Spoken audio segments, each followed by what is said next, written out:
اور اسے implement ہونا دیکھیں جو سپیکر کا خط ہے، میرا خیال یہ ہے کہ سپیکر چونکہ کسٹوڈین ہے ہاؤس کا اور اسی ہاؤس نے ایک امینڈمنٹ پاس کی ہے، انہوں نے یہ نہیں کہا کہ آپ سپریم کورٹ آف پاکستان کے فیصلے کو عمل نہ کریں، انہوں نے یہ کہا ہے اس کے اندر کہ آپ کے سامنے یہ لا ہے، اس لا کو کنسیڈر کریں۔ اب election commission of Pakistan choice of catch 21 کی سچویشن میں ہے، ایک طرف سپریم کورٹ کا آرڈر ہے جس کی ریزننگ کوئی نہیں ہے، لیکن 14 سپٹمبر کو سپریم کورٹ نے ایک آرڈر کر دیا، اور دوسرا ایکٹ آف پارلیمنٹ ہے جس کے اندر 2 کنڈیشنز اور پاکستان کا ہر لا جتنی دیر تک ultra vires of the constitution نہ ہوئے وہ لا ان فیلڈ ہے۔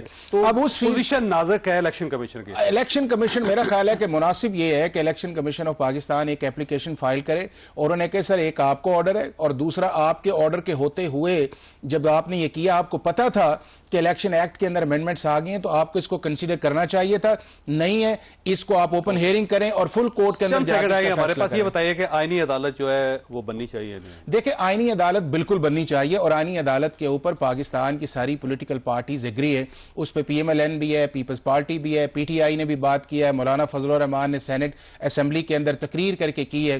میرا خیال ہے کہ یہ اچھے طریقے سے ہو سکتا تھا اگر گورنمنٹ کی اسٹریٹجی جو ہے اس کے اندر آتی اور گورنمنٹ جو ہے اتنا لمبا طور پہ 57 امینڈمنٹس کے طور پہ نہ لے آتی۔ 2 ہی امینڈمنٹس میجر ہیں جس میں ہونی چاہیے تھی، ایک کانسٹیٹیوشنل کورٹ اور دوسرا آپ کی جو ایلیویشن آف ججز کا پروسیس ہے، فرسٹ ہائی کورٹ کے اندر یا ہائی کورٹ سے سپریم کورٹ کے اندر یا سپریم کورٹ کے چیف جسٹس یا ہائی کورٹ۔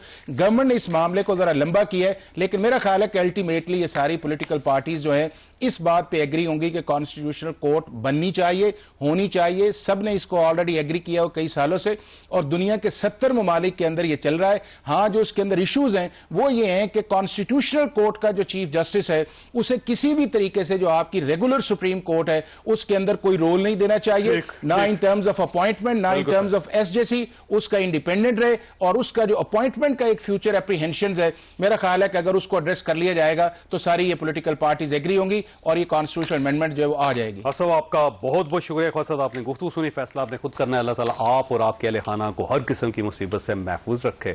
اللہ حافظ۔